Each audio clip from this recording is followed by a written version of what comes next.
Shalom semuanya, apa kabar kita semua? Kita percaya bahwa kita dalam keadaan yang sehat, kita dalam keadaan yang luar biasa karena kita punya Tuhan yang luar biasa. Hari ini kita bersyukur bahwa Tuhan masih memberikan kesempatan kepada kita semua untuk kita bisa menjalani hari yang baru yang Tuhan berikan kepada kita. Dan hal yang perlu kita ingat bahwa bagaimana kita harus hidup untuk hari ini, karena kesempatan yang Tuhan berikan kepada kita bukan semata-mata kesempatan yang bisa kita jalani dengan sia-sia, tetapi kita lakukan, kita hargai kesempatan yang Tuhan beri dengan hidup semakin sempurna, hidup semakin berkenan di hadapan Tuhan. Dan hari ini sebelum kita masuk dalam sharing kita lebih lanjut, mari kita buka dalam doa, kita berdoa. Kami bersyukur Tuhan buat kebaikan-Mu bagi setiap kami anak-anak-Mu. Terima kasih untuk setiap kesempatan yang Tuhan berikan buat kami.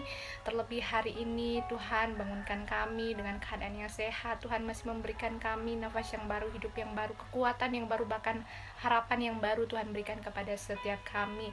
Dan hari ini ya Tuhan, kami rindu untuk mendengarkan sharing ya Tuhan. Kami rindu dikuatkan lebih dalam lagi dengan kebenaran firman-Mu. Berkati sharing kami pada hari ini, biarlah memberkati setiap kami, memberkati setiap audiens, setiap kami yang mendengarkan ya Bapa, supaya kami dibawa untuk semakin berkenan dan mengenal Engkau lebih dalam lagi. Terima kasih Tuhan, dalam nama Tuhan Yesus, haleluya, amin. Sebagaimana di hari-hari sebelumnya, kita sudah banyak belajar mengenai disiplin pengakuan. Ternyata dalam dunia ini, disiplin itu atau istilahnya tata tertib itu bukan hanya berlaku di sekolah, di kampus, tetapi dalam dunia pelayanan pun, dalam segi rohani pun ternyata ini diberlakukan. Perlu yang namanya disiplin dalam pengakuan. Mungkin sebelum-sebelumnya kita sudah belajar mengenai disiplin dalam pelayanan, dan hari ini kita belajar mengenai bimbingan dalam menerima pengakuan dosa. Nah, ternyata kita sebagai hamba-hamba Tuhan perlu yang namanya persiapan sebelum kita melakukan pelayanan yang diberikan kepada kita atau ditugaskan kepada setiap kita. Dan tentu persiapan ini bukan hal yang baru lagi dalam kehidupan kita, tetapi ini sebuah rutinitas atau keharusan yang memang harus dilakukan oleh setiap hamba Tuhan, yaitu melakukan persiapan sebelum melakukan pelayanan. Nah, tapi kadang-kadang kita lupa bahwa ternyata untuk segala hal, untuk semua pelayanan itu diperlukan yang namanya persiapan. Jadi bukan hanya persiapan ketika kita hanya mau menyampaikan firman Tuhan, bukan hanya ketika kita mau WL baru kita persiapan, dan pelayanan yang lain kita nggak persiapan. Itu adalah hal yang keliru atau hal yang cukup salah gitu. Nah, dalam buku Richard Foster ini dijelaskan bahwa sebagaimana halnya pelayanan rohani lainnya, kita memerlukan yang namanya persiapan. Demikian pula kita memerlukan persiapan untuk mendengarkan pengakuan dosa dari seseorang. Mengapa? Karena ada bahaya-bahaya yang seringkali tanpa kita sadari, kalau kita nggak persiapan, maka itu akan terjadi dalam kehidupan kita. Nah, saya akan menjelaskan bahaya yang dimaksud.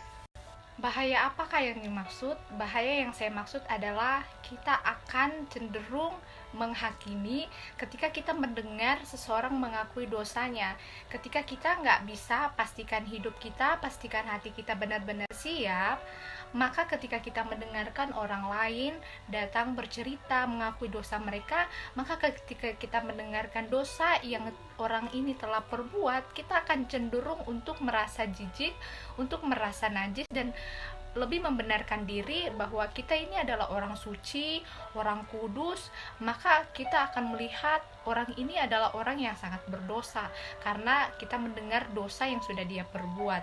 Nah, oleh sebab itu saya katakan bahwa perlunya kita untuk mempersiapkan hati kita dengan benar-benar bahwa kita ini melayani orang yang berharga di mata Tuhan. Kita harus pastiin hati kita bahwa kita benar-benar murni, kita benar-benar terlepas, terhindar dari rasa menghakimi sesama kita, menghindarkan perasaan bahwa kita lebih benar, lebih kudus daripada sesama kita, yang datang mengakui dosanya. Bonhoeffer mengatakan bahwa siapapun yang hidup di bawah salib, yang telah melihat di dalam salib kekejian semua manusia, bahkan dosa kita sendiri, akan menemukan bahwa tidak ada dosa yang asing baginya. Setiap orang yang merasa geli melihat dosanya sendiri, ia tidak akan terkejut ketika mendengar pengakuan dosa dari sesamanya atau orang yang datang mengakui dosa kepadanya. Harusnya kita sebagai anak-anak Tuhan, bahkan sebagai pelayan Tuhan, harus sadar mengenai salib Kristus, bahwa salib Kristus itu diberikan kepada semua orang. Artinya tidak ada orang yang tidak berdosa di dunia ini.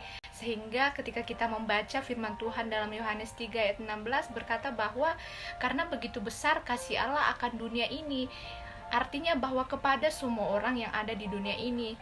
Jadi menandakan bahwa semua orang itu sudah berdosa dan tidak ada satu manusia pun yang bisa menghakimi sesamanya karena dosanya, karena semua orang itu adalah orang-orang yang berdosa. Jadi dosa apapun yang sudah dilakukan oleh orang lain, kita harus belajar dan sadar bahwa sebenarnya kita adalah orang yang paling berdosa di dunia ini. Dengan menyadari akan hal itu, kita terhindar dan terlepas dari rasa penghakiman kepada sesama kita. Oleh sebab itu, pentingnya untuk melakukan sebuah persiapan sebelum kita melakukan pelayanan ini. Sehingga sebelum kita melakukan pelayanan ini, sebelum kita mendengarkan orang datang mengakui dosanya kepada kita sudah tanamkan dalam hati kita bahwa kita akan menerima mereka dengan tulus, menerima mereka apa adanya dengan pengakuan mereka mengenai dosa mereka gitu. Karena ini adalah tugas kita sebagai hamba Tuhan. Kita sama-sama belajar bahwa kita melihat semua orang itu berharga, sama seperti Tuhan melihat kita, bahwa kita ini adalah manusia yang berharga walaupun kita berdosa di hadapan Tuhan. Tapi karena kita begitu berharga, oleh sebab itu Tuhan mau mati bagi setiap kita. Nah, siapakah kita ini? Kita nggak punya hak untuk menghakimi atau melihat sesama kita jauh lebih berdosa daripada kita. Tapi mari kita sama-sama introspeksi diri kita masing-masing. Nah, dengan menanamkan sikap yang demikian, yaitu sikap penerimaan dan ketulusan mendengarkan pengakuan dosa dari orang lain, maka itu juga yang akan meyakinkan seseorang untuk datang kepada kita mengakui dosa mereka tanpa mereka harus segan atau takut rahasia mereka, atau tidak mendapat jawaban, atau tidak merasa lega ketika mereka melakukan atau mengaku dosa mereka kepada kita. Tetapi karena sikap penerimaan, ketulusan dari diri kita yang membuat orang itu percaya dan yakin bahwa kita adalah orang yang tepat untuk mereka jadikan teman cerita mereka atau jadikan orang untuk mengakui dosa mereka. Maka dari itu, yuk sama-sama kita tekankan dalam diri kita bahwa kita harus sadar akan salib Kristus. Dengan begitu kita akan dihindarkan dari kesombongan rohani, yaitu merasa diri paling benar dan memojokkan orang karena dosa-dosanya. Kita harus belajar menerima setiap orang yang datang mengakui dosa mereka, dan jangan pernah membanding-bandingkan dosa yang orang-orang perbuat. Yang harus kita lakukan adalah menerima mereka dengan ketulusan dan membawa mereka untuk datang kepada Tuhan dan bertobat dan tidak melakukan kembali dosa yang mereka perbuat. Itu adalah tugas kita sebagai anak-anak Tuhan. Itu adalah tugas mutlak dari seorang hamba Tuhan.